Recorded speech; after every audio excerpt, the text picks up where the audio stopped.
자, 이제 두 번째 부품인 고정틀 작업에 대해서, 고정틀 부품에 대해서 작업을 하도록 하겠습니다. 고정틀에 대한 2D 도면은 현재 나와 있는 이 부품이거든요. 자, 여러분들이 전체 조립도를 봤을 때, 우리 첫 번째죠, 그죠? 첫 번째 전체 조립도를 봤을 때, 조금 전에 작업한 1번 형상하고, 자, 1번 형상이 어떤 거였습니까? 예, 1번 형상인 요거랑, 그리고 지금 현재 작업하는 고정틀이 잠깐만, 아마 형상이 그죠? 예. 이거였네. 이거 2번하고 지금은 2번하고 3번 부품에 대한 작업들이니까 우리 첫 번째 만들었던 게 부품 3번이었죠. 부품 3번인 기어 커버를 만들었으니까 이번에 작업할 부분은 1번 형상이네요. 1번 형상인 고정틀. 자, 1번 형상인 고정틀을 이제 작업을 하도록 하겠습니다. 아마 부품 번호가 현재 다시 한번 체크해 보겠습니다. 부품 번호가 얘가 3번 부품이네요. 기어 커버가 3번 부품이고 그리고 지금 만드는 고정틀 부품이 1번 부품입니다. 이렇게 해서 이제 1번 부품을 작업을 하도록 하겠습니다. 그래서 다시 인벤토로 일단 2D 도면 한번 잘 체크하시고 마찬가지로 제가 이 도면은 수업 자료실에 올릴 테니까 그 부분 잘 확인해서 모델링 작업하시는데 참고를 해주시기 바랍니다.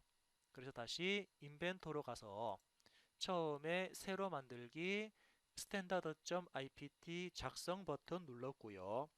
지금 나오는 고정틀은 우리 앞전에 만들었던 기어 커버와 형상 자체가 비슷하기 때문에 작업 방법도 거의 동일하게 이루어지는 걸로 확인할 수 있습니다. 그래서 처음에 2D 스케치 시작해서 스케치를 할 XY 평면을 선택했고 그 XY 평면에다가 지금처럼 이렇게 원 하나를 대충 그렸습니다. 그리고 이 원에 대해서 치수 기입할까요? 자, 원 선택하고 이 원에 대한 지름 치수를 이렇게 입력을 했고요. 자, 지름 치수 입력했고, 자, 스케치를 다 했다 그러면 스케치 마무리 버튼 누른 다음에 이렇게 스케치 마무리 버튼 누른 다음에 이 원에 대해서 돌출 작업을 실행하도록 하겠습니다. 지금 이 돌출 높이는 얼마냐면은 도면을 보니까는 27로 나와 있습니다. 이렇게 도면에 대한 치수는 27 나와 있으니까 돌출 높이 값을 27로 입력하시고 확인 버튼 누르면 첫 번째 원형 작업이 이루어졌고요. 이번에 같은 방법으로 측면에다가 또 다른 원 그려가지고 다시 돌출을 실행하도록 하겠습니다. 그래서 2D 스케치 시작 버튼 누른 다음에 작업을 할 윗면을 선택했고요. 여기다가 필요한 만큼만 원 하나를 작성하겠습니다. 그래서 기준되는 점을 기준해서 수평 방향으로 원 중심을 클릭하시고 원 하나 대충 작업하신 다음에 이 원에 대해서 중심 거리를 입력하겠습니다. 자, 원에 대한 중심 거리 값을 도면에 나온 치수대로 입력했고 그리고 방금 작성한 원에 대한 지름 치수도 입력을 해서 원을 작성을 했고요. 자, 작업을 다 하셨다 그러면 스케치 마무리를 하고 마찬가지로 돌출 작업을 실행해서 하나의 원기둥 형상을 만들어 주도록 하겠습니다. 그래서 프로파일은 원래 바깥쪽에 있는 이 영상만 돌출해도 상관없습니다. 하지만 안쪽에 있는 영역까지 같이 선택해도 어차피 우리는 화살표 아래쪽으로 결합을 할 거기 때문에 중복되는 형상을 같이 작업해도 상관없겠죠. 그리고 돌출에 관련되는 높이를 입력하신 다음에 확인 버튼 누르면 이렇게 측면에 나와 있는 원통 형상을 작업을 할 수 있고요. 이제 측면 부분에 우리 앞전에는 카운터 보호 구멍을 만들어서 이제 나사 구멍을 그 볼트가 나사가 들어갈 구멍을 만들었다 그러면 이번에는 아래쪽에는 그 앞쪽에 만들었던 기어 커버와 조립할 수 있는 그 나사 구멍이죠. 나사 구멍을 만들기 위해서 다시 우리는 구멍 작업을 할 겁니다. 그럼 구멍 작업을 하기 위해서는 2D 스케치에서 윗면을 선택한 다음에 구멍을 생성하기 위한 포인트, 점을 마찬가지로 생성하겠습니다. 그래서 포인트는 여기 나와 있는 원 중심점에 포인트 하나를 생성했고요. 자, 포인트 생성했다 그러면 스케치 마무리를 이용을 해서 구멍을 실행합니다. 자, 구멍 기능을 딱 실행을 하면은 지금 만드는 구멍은 일반적인 단순 구멍이 아닌 탭 구멍입니다. 그리고 위쪽에 그죠? 구멍에 대한 위쪽 형상이 나오지 않는 없음 버튼을 눌렀고요. 그리고 나사에 대한 유형. 자, 나사 유형은 ISO 메트릭 프로파일로 이렇게 나사에 대한 유형을 잡았고, 그런 다음에 나사 지름입니까?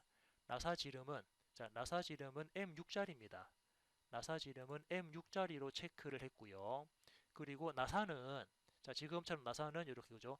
전체 깊이가 전체 구멍에 나사가 다 들어갈 거니까 전체 깊이에 체크를 하게 되면은 구멍 전체에 나사가 생성되는 거 볼 수 있습니다. 그리고 동작 부분에서는 구멍의 깊이 값입니까? 지금 생성되는 구멍 깊이는 도면을 참고하니까 구멍 깊이는 아마 전체 이렇게 나와 있네요. 예, M6짜리가 관통된다. 관통이란 부분은 처음부터 끝까지 구멍이 다 작업될 거니까 여기 전체 관통에 체크를 해주면 될 것 같습니다. 그래서 다시 인벤토로 가서 구멍 깊이는 전체 관통입니다.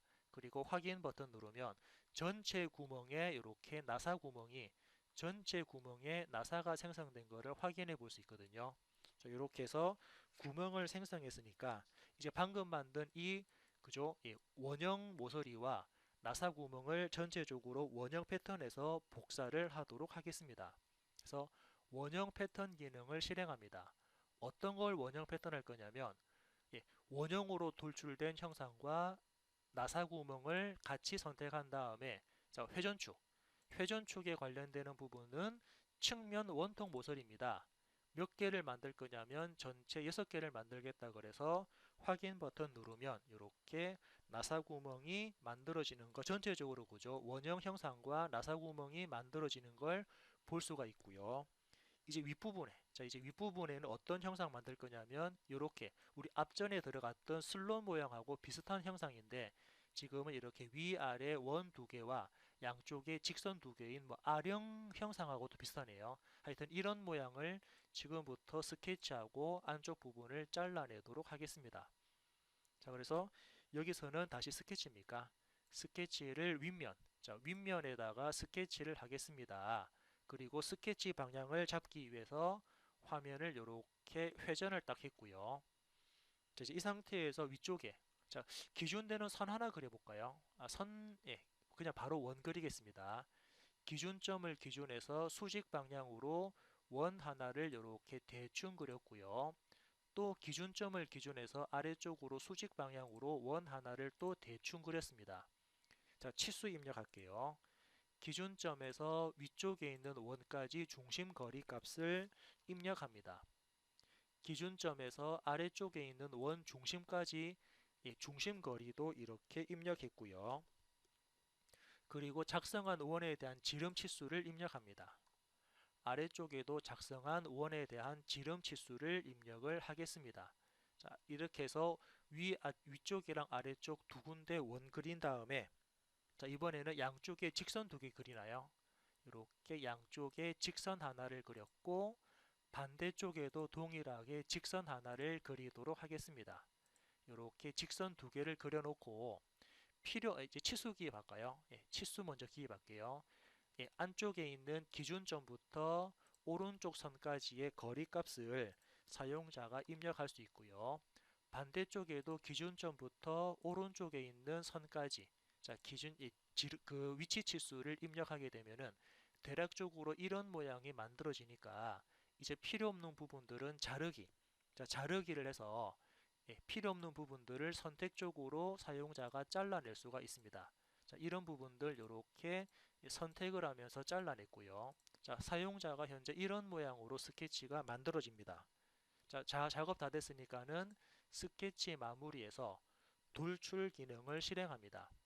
첫 번째 어떤 프로파일을 안쪽 영역을 화살표 반대 방향으로 지금은 전체를 다 잘라라 그래서 전체 관통을 해도 되고요.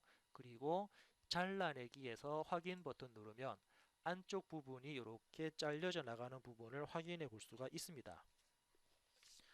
자, 다음 작업은 어떤 거 할 거냐면 우리 앞전에 봤던 것처럼 그죠? 위쪽이랑 아래쪽에 이렇게 원 두 개를 작성하고 반대쪽에도 동일하게 원 두 개를 밀어 대칭 복사하는 방법으로 작업을 진행해 보도록 하겠습니다.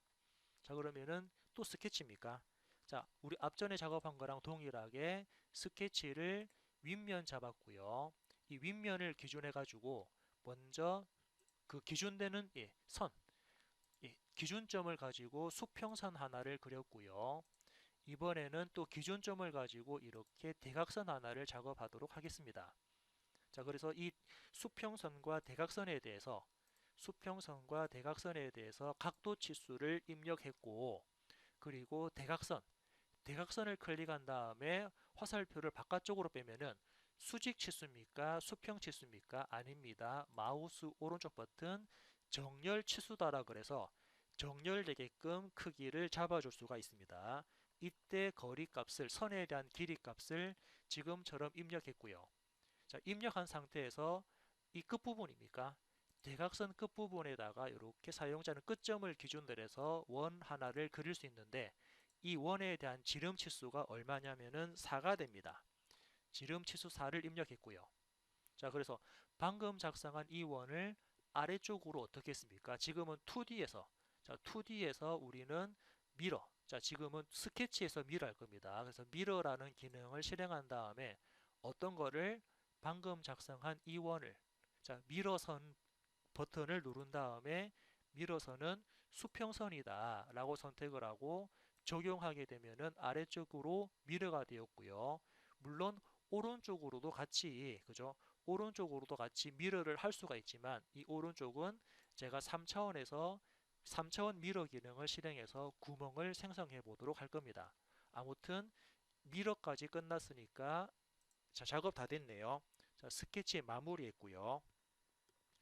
이렇게 스케치 마무리를 한 상태에서 방금 작업한 원 두 개를 돌출 기능으로 자를 겁니다. 그래서 위쪽에 있는 원 내부 영역이랑 아래쪽에 있는 원 내부 영역을 선택하시고 화살표 아래쪽으로 얼마만큼 전체 관통되게끔 잘라내기 해라 해서 확인 누르면 이렇게 구멍 두 개가 생성되었고요. 방금 작업한 이 구멍 두 개를 오른쪽으로 이번에는 3차원 미러를 실행할 겁니다. 그래서 미러라는 기능을 실행하신 다음에 첫 번째 어떤 거를 방금 작성한 이 구멍을, 자, 그럼 미러 평면을 클릭합니다. 미러 평면은 뭐가 됩니까? 그렇죠. 원점 아래쪽에 있는 여기 ZX, XZ 평면을 선택하고 확인 누르면 반대쪽으로 대칭 복사가 된 것을 확인해 볼 수가 있습니다. 이렇게 해서 대칭 복사까지 작업을 진행했고요. 네. 자, 이번에 다음은 이 측면이죠. 이제 측면 부분에 어떤 걸 항상 작업할 거냐면 일단 2D 도면을 확인하니까 2D 도면에 이렇게 M8짜리에 대한, 자, 먼저 M10입니까? 파이 10이죠. 파이 12만큼 먼저 그 원기둥을 생성하고 그 원기둥 안쪽으로 이렇게 나사가 들어가는 부분까지 체크할 건데, 지금 보니까 이 나사에 대한, 그죠? 나사에 대한 그 깊이값하고 지름값이 따로 표시가 안 되어 있는 것 같은데, 이 부분은 제가 작업을 진행하면서 추가로 치수를 이렇게 입력하도록 하겠습니다. 아무튼 중심에서부터 42만큼 떨어진 곳에 지름 12짜리 원기둥 하나를 생성을 할 겁니다. 그러면 자, 인벤터에서는 우리는, 그죠? 이 중심이 아까 어떤 평면이었냐면은 XZ 평면이거든요. 그래서 이 XZ 평면을 사용자가 도면에 나온 것처럼 42로 나와 있네요. 도면에 나온 것처럼 42만큼 먼저 기준되는 평면 하나를 작업을 하도록 하겠습니다. 그래서 평면을 만들 건데 어떤 평면이냐면 평면에서 간격 띄우기를 실행하고요. 그래서 기준 평면은 아까 보신 것처럼 ZX 평면입니다. 이 ZX 평면이 화살표 반대 방향이니까 마이너스 42만큼 평면을 간격 띄우기해서 OK 누르면 지금처럼 평면이 하나 만들어지고요. 자, 이 평면은, 자, 파란색 평면하고 빨간색 평면 두 개가 존재합니다. 즉 어떤 부분? 파란색은 마이너스 방향, 붉은색은 플러스 방향이기 때문에 사용자가 평면 위에서 마우스 오른쪽 버튼 평면 위에서 마우스 오른쪽 버튼 다시 눌러볼까요? 평면 위에서 마우스 오른쪽 버튼 법선 반전을 클릭하면은 붉은색이랑 파란색 플러스 마이너스 방향이 반전되는 모습을 확인할 수 있고, 이렇게 확인되었다 그러면 이제 이 부분 가지고 마찬가지로 2D 스케치 하도록 할게요. 스케치를 방금 작업한 이 평면에다가 2D를 작업을 할 겁니다. 그래서 어디다가 여기쯤에 그죠? 예, 아까 우리 기준점이 이제 이 점이니까 기준점에서 수직 방향으로 원 하나를 대충 그린 다음에 이 원에 대한 높이, 그죠? 아래쪽 모서리부터 이 원까지의 높이 값을 입력합니다. 아마 전체 거리가 볼까요? 자, 전체 거리가 27이니까 27의 절반 거리인 13.5를 입력했고, 그리고 이 원에 대한 지름 치수, 자, 원에 대한 지름 치수를 입력하면은 지금과 같이 평면 위에, 자, 작성한 평면 위에 원이 작성됐고요. 자, 스케치 마무리를 한 다음에 이 원을, 자, 이제 이 원을 돌출하도록 하겠습니다. 자, 원을 돌출할 건데, 자, 그죠? 화살표 반대 방향으로. 자, 얼마만큼 돌출할 거냐면, 지금은 전체 관통이 아닌 끝. 자, 끝이라는 부분을 클릭할까요? 끝이라는 부분을 클릭하면은 사용자가 어디까지 돌출할 건지를 선택할 수 있고, 또는 다음까지를 클릭하면은 지가 이렇게 돌출이 쭉 되다가 첫 번째 만나는 형상까지 돌출되니까 지금은 다음까지를 하시면 되겠네요. 다음까지에서 결합한다 확인 버튼 누르면 이렇게 반대쪽 이거죠. 원기둥 하나를 생성할 수 있고, 이제 안쪽에 구멍을 생성하도록 하겠습니다. 자, 안쪽에 있는 구멍 지름은 여기 따로 구멍 지름이 따로 표시가 안 되어 있는데 그죠? 예, 이제 이 사각 이제 요거죠. 이 부분. 이 부분에 대한 구멍 치수가 따로 표시가 안 되어 있는데 여기서는 파이 7로 할게요. 예, 이 구멍의 치수를 파이 7 해가지고 구멍을 전체적으로 뻥 뚫어주도록 하겠습니다. 예, 전체적으로 뻥 뚫어주도록 할 거거든요. 아니면은 사용자가 지정한 부분까지, 어차피 그죠? 지금은 이 구멍이 왼쪽 부분까지만 구멍이 작업되니까 왼쪽 부분에만 구멍을 생성해 주도록 하겠습니다. 그래서 스케치, 자, 스케치를 이용한 평면 지정은 이면입니다. 그리고 이 면에다가 지금은 지름 7짜리 원 하나를 그리도록 할게요. 원 그리고 이 구멍에 대한 지름 치수를 이렇게 입력했고요. 자, 작업이 다 됐으면은 스케치 마무리해서 이렇게 돌출로, 자, 돌출로 안쪽에 있는 구멍을 화살표 반대 방향으로 얼만큼 돌출할 거냐면은 여기서도 다음까지, 자, 다음까지 하게 되면은, 자, 다음까지 말고 이렇게 할까요? 지금은 다음까지 말고 끝, 끝이라 그래서 사용자가 돌출시킬 종료면이죠. 어디까지? 끝이라 그래서 사용자가 종료시킬 면을 클릭을 딱 하게 되면은 그 면까지만 돌출이 되는 걸 확인할 수 있고요. 지금은 잘라내기를 이용을 해서 확인 버튼 누르면 사용자가 지정한 면까지만 돌출된 것을 확인해 볼 수가 있습니다. 자, 이제 이 부분, 이제 앞부분이죠. 앞부분에다가 이제 나사, 자, 나사 구멍을 만들 건데 여기서는 나사 구멍을 나사 구멍을 만든다라기보다는 바로 구멍에다가 이제 나사, 스레드, 이제 구멍을 뚫는 대신에 스레드 작업을 한번 해보도록 할게요. 아니면은 그 처음에 나사 구멍을 만들어 놓고 다시 구멍을 다시 뚫어도 되는데 지금은 스레드 작업을 스레드보다는 이게 도면이 지금 제가 도면을 잘못 봤네요. 자, 지금은 M8인데 M8을 기준해 가지고 지름 7짜리 구멍을 작업할 거니까 예, 이 방금 작업한 돌출, 자, 이 돌출을 마우스 오른쪽 버튼 눌러서 일단 제가 삭제해서 구멍을 삭제를 하고요. 자, 지금은 구멍을 먼저 뚫지 말고, 자, 구멍을 뚫어 놓고 그래야겠네요. 일단은 이제 언도하겠습니다. 이렇게 언도해 가지고 다시 구멍이 생성이 되어 있고요. 이제 이 구멍에다가 다시 나사 구멍을 작업을 해 주도록 하겠습니다. 그래서 스케치, 또 다른 스케치를 이용을 해서 평면을 선택했고요. 나사 구멍을 만들기 위해서 점, 포인트를 이렇게 체크해서 생성을 하도록 하겠습니다. 그래서 방금 작성한 이 점에 대해서 사용자는 구멍을 뚫을 건데, 자, 지금 뚫는 구멍은 어떤 구멍이냐면은 탭, 나사 구멍입니다. 그리고 나사 구멍인데 윗부분 머리는 없는 형상이고 유형은 ISO 메트릭 프로파일 크기는 크기는 M8짜리입니다. M8짜리 나사를 뚫어라. 그리고 그때 깊이는 전체 관통이 아닌 먼저 전체 깊이가 아니죠. 전체 깊이의 체크를 풀어주고 전체 깊이의 체크를 해줄까요? 해주고 그리고 나사의 길이만 나사의 길이 값만 이렇게 입력하겠습니다. 나사의 길이가 얼만큼 들어가냐면은 한 12만큼 이렇게 나사가 만들어지겠네요. 그죠? 그래서 끝부분부터 12까지는 나사 구멍이고 나머지는 일반적인 구멍이다 그래서 확인 버튼을 딱 누르게 되면은 지금은 일단 취소를 하고요. 먼저 이 구멍을 구멍을 삭제하고 나사 구멍을 먼저 만들어야겠네요. 그래서 이 돌출됐던 부분 먼저 스케치도 오른쪽 버튼 삭제하고 그리고 이 구멍도 오른쪽 버튼 삭제해서 다시 나사 구멍을 다시 한번 만들어 주도록 하겠습니다. 스케치에서 측면 선택했고요. 이 측면에다가 포인트 점을 하나 생성합니다. 그리고 스케치 마무리해서 구멍 구멍을 실행하는데 어떤 구멍이냐면 앞쪽에서 보셨던 나사 구멍인데 머리 없음. 그리고 호칭 지름은 8이고요. 그리고 쭉 넘어와서 지금은 전체 깊이의 체크를 풀겠습니다. 전체 깊이의 체크를 풀 건데 여기서는 지금 보면 그죠? 먼저 구멍의 길이 이 동작 부분은 먼저 구멍의 깊이입니다.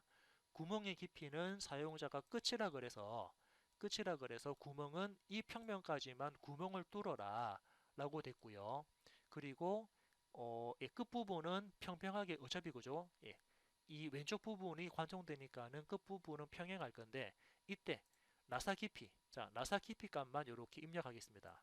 아까 나사 깊이 값이 얼마이냐면은 12 정도 이렇게 줄 거거든요. 물론 도면상에는 없지만은 나사 깊이를 지금처럼 입력을 했고요. 이게 맞다 그러면 확인 버튼을 눌러서 확인 버튼을 눌러가지고 이렇게 나사에 대한 구멍을 지금과 같이 생성을 했습니다. 이렇게 M8짜리 나사 구멍까지 생성을 했고요. 자, 생성되었다 그러면 이제 끝부분에 그 라운드를 실행해 볼까요? 목깎이를 이용해서 목깎이 되는 반지름은 라운드 값은 이 부분입니다. 여기에 라운드 2를 적용을 하고 확인 버튼을 눌렀고요. 자, 그래서 왼쪽에 만들어진 볼까요? 이제 전체적으로 왼쪽에 만들어진 여기 돌출 그리고 구멍 그리고 목깎이까지 반대쪽으로 대칭 복사를 해주도록 하겠습니다. 그래서 미러 기능을 실행합니다. 어떤 걸 미러할 거냐면 방금 작업했던 원기둥 그리고 구멍 그리고 목깎이 이 세 개를 미러 평면을 선택하는데 어떤 평면? 조금 전에 보셨던 XZ 평면을 선택을 하게 되면은 반대쪽으로 대칭 복사되는 걸 확인해 볼 수 있습니다. 그래서 반대쪽으로 대칭 복사까지 형상을 만들어 주면서 이 형상에 대해서 이제 2D 도면까지 형상 작업이죠. 형상 작업이 다 끝났네요.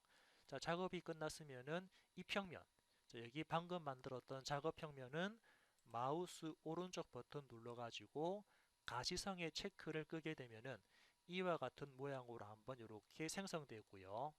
자, 작업이 다 됐으니까 이제 이 영상을 저장하도록 하겠습니다. 자, 저장을 할 건데 자, 지금 만든 형상은 지금 이제 이 부품이 아까 몇 번이었냐면은 이제 얘가 1번이었죠. 자, 이 부품이 1번인 고정틀입니다. 1번 해가지고 이 부품은 고정틀이니까 먼저 앞에 거 먼저 바꿀까요? 요거 앞에서 만들었던 형상 마우스 오른쪽 버튼 해가지고 먼저 이 부품에 대해서 이름을 먼저 바꿀게요. 자, 기어 커버는 부품 번호가 3번입니다. 이렇게 3번 바꿨고 그리고 이제 방금 작업한 고정 틀에 대해서 다시 저장을 하겠습니다. 자, 이 부품은 1번이라 그래서 이렇게 고정 틀이라는 이름으로 해서 저장을 하도록 하겠습니다. 그럼 1번 부품과 3번 부품이 지금처럼 작업이 되고 저장된 모습을 확인해 볼 수가 있습니다. 자, 그래서 이 부품에 대한 형상 잘 체크하신 다음에 그리고 2D 도면이죠. 이 2D 도면에 보면은 아마 치수가 누락된 부분도 없지 않아 있는데 자, 지금 치수가 누락된 부분이 이 부분이죠. 예, 여기서부터 여기까지 나사에 대한 깊이. 자, 나사 깊이를 우리는 12를 줬습니다. 그래서 이 나사 깊이 12를 여러분들이 체크해서 예, 한번 작업하는데 확인을 해주시기 바랍니다. 해서 예, 그 고정틀 부품 번호 1번 고정틀까지 모델링 작업을 마치도록 하겠습니다.